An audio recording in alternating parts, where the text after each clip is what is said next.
हिंद साथियों। आज आपसे बात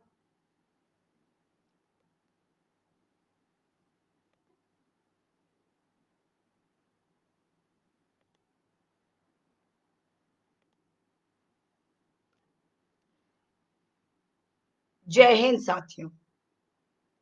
आज आपसे बात करना चाह रही हूँ कुछ खास चीजों के बारे में। जी हाँ, जानना चाहती हूँ आज से कि देश में जो हो रहा है उसके बारे में आप क्या कहना चाहते हैं। बहुत कुछ हो रहा है, बहुत कुछ मुझे दिख भी रहा है, आपको दिख रहा है। अब सवाल ये उठता है कि आप क्या कहना चाहते हैं इन सब चीजों के बारे में। जो मुझे दिख रहा है ना, वो अजब गजब की चीज है। अजब गजब के देश में मेरे अजब गजब के प्रधान सेवक है। अजब गजब का देश है जहां पे वैश्विक महामारी हो रही है। वैश्विक महामारी चल रही है, इलाज चल रहा है, हॉस्पिटल्स में आंकड़े बढ़ रहे हैं, आंकड़ों का खेल चल रहा है। परंतु हो क्या रहा है, आपको ये बता दूं कि जो कुछ हो रहा है वो, मेरी इस मुस्कुराहट पे मत जाइए।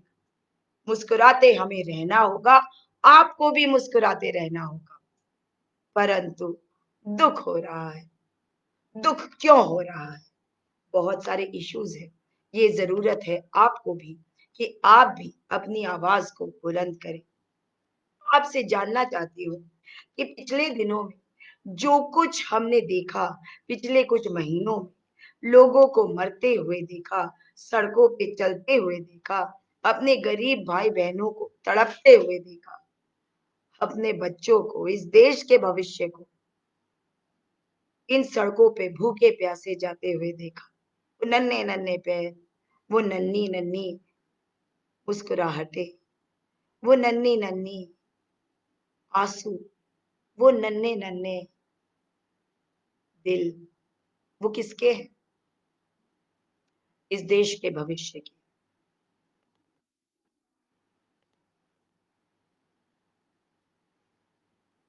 इस देश के भविष्य के जो ये नन्हे नन्हे बच्चे चलते हुए हमें दिखे, इनको देखकर दुख हुआ, दर्द हुआ, है ना। आज आपसे जानना चाहती हूँ, आज जानना चाहती हूँ कि आप क्या कहेंगे इसके बारे में। जिस प्रकार से हमारे देश में चारों तरफ ये गरीब लोग चलते हुए दिख रहे थे, जिस वक्त हम बड़ी बड़ी बातें कर रहे थे, सोशल डिस्टेंसिंग, फिजिकल डिस्टेंसिंग, इन सब चीजों के बारे में बात कर रहे थे, उस वक्त राष्ट्र के निर्माणकर्ता, इस देश के निर्माणकर्ता सड़कों पे चले जा रहे थे भूखे प्यासे। हमारे कैबिनेट मंत्री, हमारे देश के नेता कहते हैं देश में कुछ नहीं हुआ, सब कुछ नॉर्मल है, सब चीजें कंट्रोल में है। आपने देखा कि किस प्रकार से राज्य सरकारों को कमजोर करने की कोशिश करी जा रही है, जिस वक्त केंद्र सरकार को बड़े भाई की तरह, एक पिता की तरह उनकी मदद करने की आवश्यकता थी। उस वक्त सिर्फ सिर्फ और सिर्फ जहां भाजपा शासित राज्य नहीं है, जो भी भाजपा शासित राज्य नहीं है, वहां पे तोड़ फोड़ करने की कोशिश करी गई। क्या ये सही है? क्या ये होना चाहिए था? मैं आपसे जानना चाहती हूँ कि ये जो वर्चुअल रैलीज है, ये क्या बता रही है? ये बता रही हैं कि जो भी स्कीम ये सरकार लाई है अभी तक, जो कुछ किया है इस सरकार ने अभी तक, ये केवल वर्चुअल है, ये रियल नहीं है। तभी तो आज ये वर्चुअल में बिलीव कर रहे हैं, आज इन्हें वर्चुअल ही ठीक लग रहा है। आप मुझे बताइए कि क्या ये सही हो रहा है जो देश में हो रहा है? जिस प्रकार से झूठ पे झूठ बोला जा रहा है, झूठ पे झूठ, झूठ पे झूठ, और हम सुन रहे हैं, हम अपनी आवाज भी बुलंद नहीं करते। क्यों? क्यों साथियों, क्यों? ये आवश्यक है कि आप अपनी आवाज को बुलंद करें। जिस प्रकार से लोग सुन रहे हैं, ये बोल रहे हैं और ये बोलते जा रहे हैं।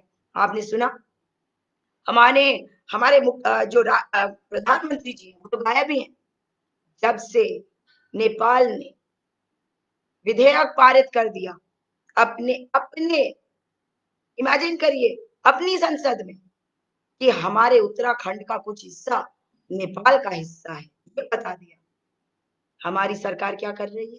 चुपचाप बैठी है, जवाब नहीं उनके पास। गरीब सड़कों पे चले जा रहे हैं, जवाब नहीं उनके पास। चाइना लद्दाख के अंदर घुसा चला आ रहा है, जवाब नहीं है उनके पास। कहा जा रहा है कि 60 स्क्वायर किलोमीटर तक के अंदर आ गए। अगर 2 किलोमीटर पीछे हट भी गए तो कितना एरिया है जो उन्होंने कब्जा लिया? इस पर कोई जवाब नहीं। इस पर हमारे जो प्रधान सेवक जी हैं वो कुछ बोलने वाले नहीं, वो बोलना नहीं चाहते। क्यों? जवाब चाहिए या नहीं? राजनाथ सिंह जी रक्षा मंत्री, आरएम रक्षा मंत्री, रक्षा के आगे अगर हम एस लगा देते तो राक्षस की तरह टूट पड़ते हम अपने दुश्मनों पर। हमारी सेना मजबूत है, मगर पॉलिटिकल विल, राजनीतिक इच्छा शक्ति इसकी जरूरत है। जब हम सर्जिकल स्ट्राइक की बात करते हैं और कहते हैं कि सर्जिकल स्ट्राइक करते करते हम पाकिस्तान के अंदर चले गए, जबकि पाकिस्तान ने कह दिया कि नहीं, इन्होंने तो हमारे कुछ पेड़ ही गिराए हैं, कुछ कौवे मारे हैं। अब क्या हुआ? अब क्या मुश्किल है? आप मुझे बताइए कि क्यों नहीं जा सकते हम, और क्यों नहीं सर्जिकल स्ट्राइक कर सकते? बड़ी बड़ी बातें हैं। एक जगह जेपी नड्डा जी को सुन रही थी। जेपी नड्डा जी, आप जब बातें करते हैं तो बड़े हैं, बड़ों की तरह बात कर लीजिए तो अच्छा है। कहते हैं कि राहुल गांधी जी को समझ नहीं है। ठीक है, उनको समझ नहीं होगी, परंतु आपको क्या समझ है? फॉरेन पॉलिसी आपकी क्या है? फॉरेन नीति, विदेश नीति क्या है? समझाइए ना आप हमें भी। हम भी तो जानना चाहते हैं, देश जानना चाहता है कि आपकी फॉरेन पॉलिसी है क्या, आपको कितनी समझ है। आप एक पार्टी के अध्यक्ष हैं, आज उसी कुर्सी पे बैठे हैं जहां पे कल तक अमित शाह जी बैठे थे। परंतु आज देख रहे हैं कि ये पार्टी भी दो लोगों की पार्टी हो चुकी है, क्योंकि जेपी नड्डा, अगर आप अध्यक्ष हैं तो क्या आपको ये रैलियों को संबोधित नहीं करना चाहिए था? ठीक उसी प्रकार जिस प्रकार से अमित शाह जी कर रहे हैं, जिस प्रकार से अमित शाह जी ने किया था। नहीं होगा आपसे, आप तो सवाल भी नहीं पूछेंगे।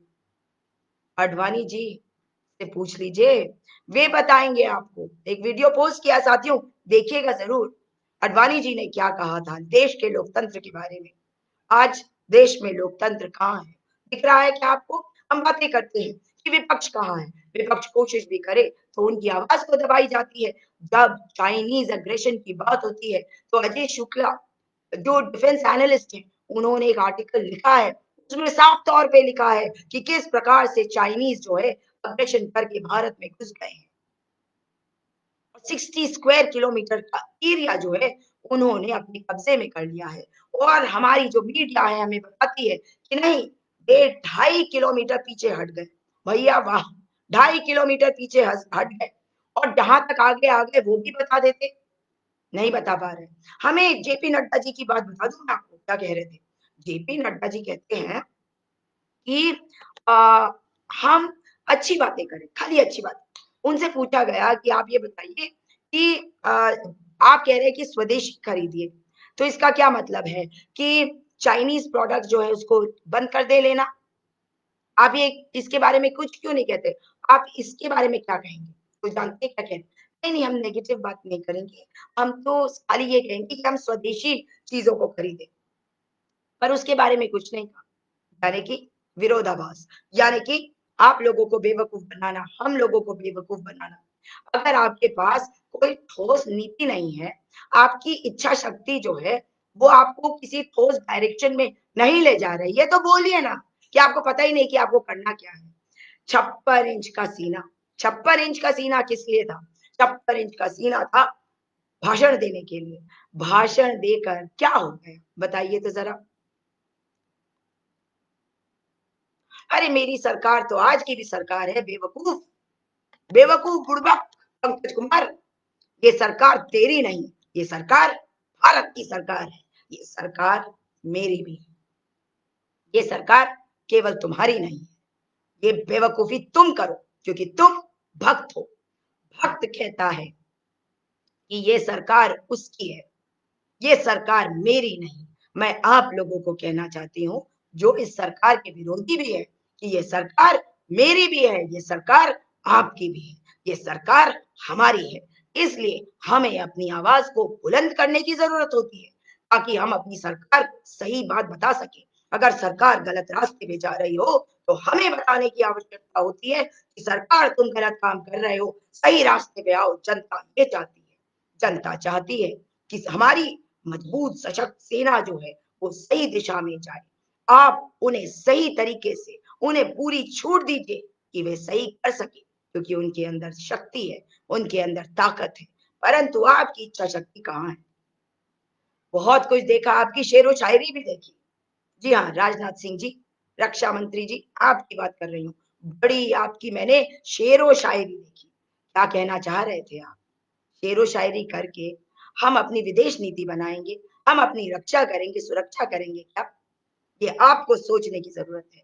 और देश की जनता को भी ये भी बताना चाहती हूँ कि जो ये वर्चुअल रैलीज है, इसमें आज एक वर्चुअल रैली उत्तराखंड में भी हुई। उसके लिए मैं कोशिश कर रही थी कि कुछ मेहमानों को अपने साथ जोड़ सकती, ताकि आप उनकी बात सुन सकते। क्या मजेदार था भाई। आपको क्या बताऊं कि हमारे उस वर्चुअल रैली में, वर्चुअल का मतलब अपीयर्स टू बी, जो लगे कि सच्चाई है पर होती नहीं है, इसे इसका ये होता है मतलब वर्चुअल का। तो आपको वर्चुअल का मतलब समझ में आ गया हो, तो ये भी समझ लीजिए कि इनके जितने स्कीम्स है, जितने प्रोजेक्ट्स है, जितने प्रोग्राम्स है, वो सब वर्चुअल है। वो असलियत के नहीं है, वो रियल नहीं है। क्या कह रही हूँ बताती हूँ। आज स्मृति ईरानी जी बहुत बड़ी-बड़ी बातें कर रही थी। उन्हें बड़ी तकलीफ होती है एक नाम को लेकर। उस नाम को लेकर तो भाई उनके चेहरे के हाव-भाव देखने वाले होते हैं। दिल मिला उठती हैं और फिर कहती हैं, "ये नाम मैं अपने मुँह से नहीं लेना चाहती।" मत लीजिए। किसने कहा आपको लेने को? हैं? आप समझ गए होंगे कि मैं क्या कह रही हूँ। आप देखिए कमाल, कमाल देखिए। जब ये वर्चुअल रैलीज़ का दौर तो नहीं कहूँगी, दौरा, दौरा शुरू हुआ। तो उस टाइम पे दौरा ही तो हुआ, रैली है, तो दौरा कर रहे हैं। उस वक़्त अमित शाह जी आए, इतने दिन से गायब, पहले प्रधानमंत्री जी भी नज़र नहीं आ रहे थे। और जब से ये चाइना वाला मामला हुआ, तब से फिर से गायब हो गए प्रधानमंत्री जी। और हमारे जो गृह मंत्री हैं, वो अचानक से प्रकट हो जाते हैं और बताते हैं वक्रदृष्टा, वक्रदृष्टा बताते हैं विपक्षियों को। और कहते हैं कि वक्र दृष्टाओं का ये कहना है कि हम राजनीति कर रहे हैं। नहीं, ये रैली जो है राजनीति के लिए नहीं है, ये कहा उन्होंने। और जानते हैं क्या कहा? फिर कह रहे हैं, आखिर में कह रहे हैं कि हम तो यहाँ पे सपोर्ट करेंगे। किसको सपोर्ट करेंगे? नीतीश कुमार जी को सपोर्ट करेंगे, ताकि वो यहाँ सरकार बनाए। वाह भाई वाह, वाह भाई वाह। एक तरफ कह रहे हैं कि ये जो वक्रदृष्टा वाले कांग्रेसी हैं, विपक्षी हैं, ये कह रहे हैं हम राजनीति कर रहे हैं वर्चुअल रैली से, और दूसरी तरफ कह रहे हैं कि हम क्या कर रहे हैं? हम सरकार बनाएँगे नीतीश कुमार के तहत। नीतीश कुमार हमारे नेता बनेंगे। ये राजनीति कैसी हुई? है? बड़ी कमाल की उनकी वीडियोज़ हैं, मैंने डाली है, ज़रूर देखिएगा। बड़े-बड़े आंकड़े देते हैं भाई, लाख और करोड़ इतना बोलते हैं कि भूल ही जाते हैं कि कितने लाख, कितने करोड़, कितने ज़ीरो, कितने क्या, रुपए ना डॉलर ना क्या। आपको बताऊँ, आज जो स्मृति ईरानी बोल रही थी, उत्तराखंडियों को, उत्तराखंड के भाजपाइयों को, जी हाँ, बता रही थी वो कि किस प्रकार से और एक मज़ेदार बात बताऊँ, जब वो बोल रही थी ना, कनेक्टिविटी गायब हो जा रही थी। जी हाँ, कनेक्टिविटी गायब। इसका मतलब है भारतीय जनता पार्टी की डबल इंजन की सरकार में हमारे पहाड़ों में कनेक्टिविटी नहीं आई है। समझ रहे हैं आप? दिल्ली से कनेक्टिविटी नहीं है। भाई हम पहाड़ों की तो फिर भी समझ सकते हैं, मगर दिल्ली में जो देश की राजधानी है, वहां पर एयर कंडीशनड ऑफिस में बैठकर जब बात करती हैं स्मृति ईरानी, तो कनेक्टिविटी चली जाती है।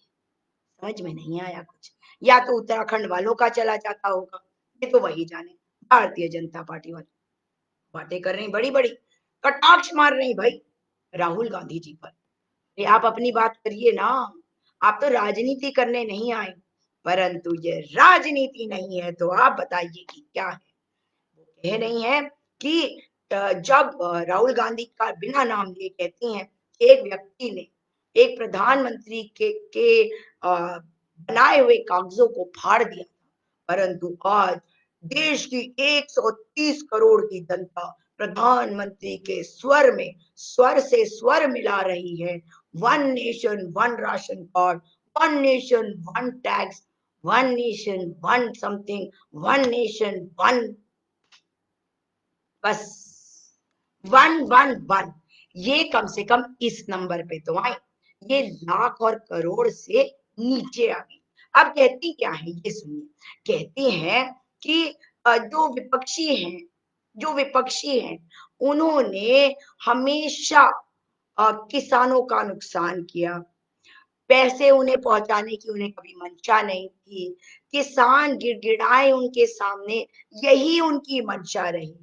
तो 1947 से 2004 तक हम बिना खाए पिए पहुंच गए, या हमारे किसान भाई बहन जो है वो ऐसे ही खेती करते रहे और गिड़गिड़ाते रहे। किसने कहा इन्हें?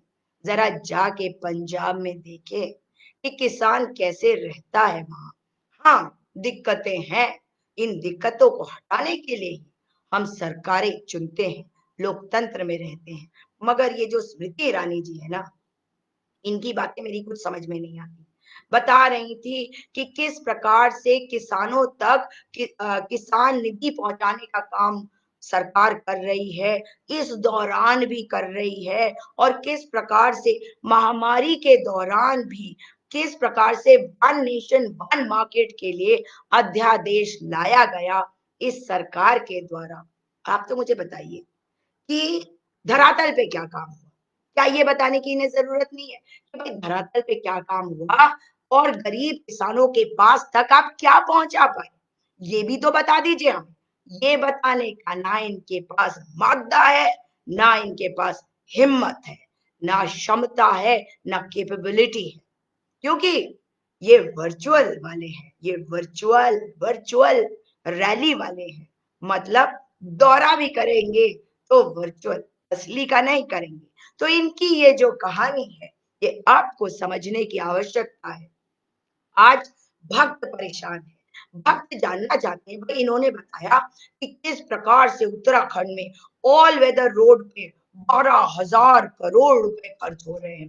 किस प्रकार से हमारे यहाँ आज ही एक मीटिंग हुई प्रधानमंत्री जी की हमारे उत्तराखंड के सरकार के साथ, जो केदारनाथ के पुनर्निर्माण के बारे में।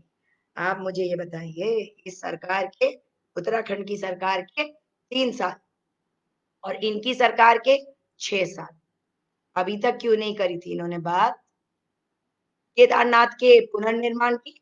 क्योंकि चुनाव आ रहे हैं साथियों, और चुनाव में बातों को भुनाना है। रेल लाइन की बात कर रहे हैं कि 16,000 करोड़ की लागत से उत्तराखंड में रेल लाइन का काम जारी है। उत्तराखंड में इंफ्रास्ट्रक्चर बनाया जा रहा है, और देवभूमि के इंफ्रास्ट्रक्चर डेवलपमेंट जो है आज से पहले नहीं हुआ, इनके आने के बाद हुआ। तो साथियों, इनकी बहुत सारी कहानियां थी, बहुत बोरिंग थी, जिनके बारे में बात नहीं करना चाहती।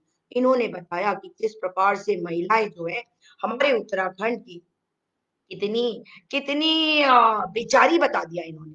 इन्हें शर्म नहीं आई? शर्म नहीं आई? हमारे यहाँ कोई बेचारी महिला नहीं होती। यहाँ की एक एक महिला के अंदर दुर्गा है, यहाँ की एक एक महिला के अंदर काली है। स्मृति ईरानी, तुम नाटक करो, तुम एक्टिंग करो, वो तुम्हारे लिए ठीक है, मगर यहाँ की महिलाएं इतनी सशक्त है ये तुम नहीं जानती। ये हमने देखा है, हम पले हैं बड़े हैं यहाँ पर, और हम जानते हैं यहाँ की महिला शक्ति को।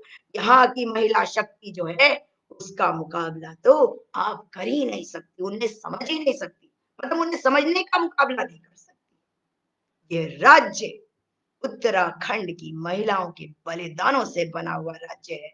आप क्या जानो, आप क्या समझोगी? अगर आप बात कर रही थी, ये बात कर रही थी कि चिपको मूवमेंट कैसे स्टार्ट हुआ, महिलाओं की शक्ति से स्टार्ट हुआ। बिल्कुल सही कहा आपने, महिलाओं की शक्ति से स्टार्ट हुआ। महिलाओं ने चिपको मूवमेंट करके पूरी दुनिया को बताया, पूरी दुनिया को सिखाया कि पर्यावरण संरक्षण कितना आवश्यक है, पर्यावरण संरक्षण क्या होता है, उसका महत्व क्या है।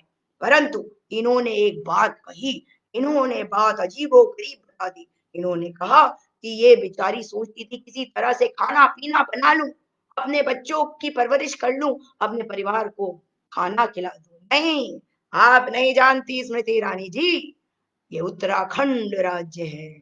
उत्तराखंड की महिलाएं अगर सामने नहीं आई होती तो आज उत्तराखंड उत्तराखंड न बन पाता। और ये उत्तराखंड का एक एक आदमी, बच्चा बच्चा जानता है, मानता है, पहचानता है। ये आप नहीं समझोगी। आप मुंबई से दिल्ली का सफर कर सकती हो, दिल्ली से उत्तराखंड का सफर करने के लिए यहाँ आके इस जगह को समझना पड़ेगा। तो साथियों, आज बस इतना, फिर दोबारा कल मुलाकात होगी। और आपने कुछ कुछ बातें लिखी हैं, मल्लिका नारंग जी का कमेंट अवश्य लूंगी। इन्होंने लिखा है, all liars and inhuman Modi सरकार मंडली, no humanity no fear of god, Indian economy finished, poor people suffering dying of hunger, wake up India and wake up, save yourself and country from inhuman Modi राज। ये भक्त नहीं समझेंगे, भक्तों को अभी समझने में वक्त है, क्योंकि नफरत की जो राजनीति है इन्हें वो समझ में आती है।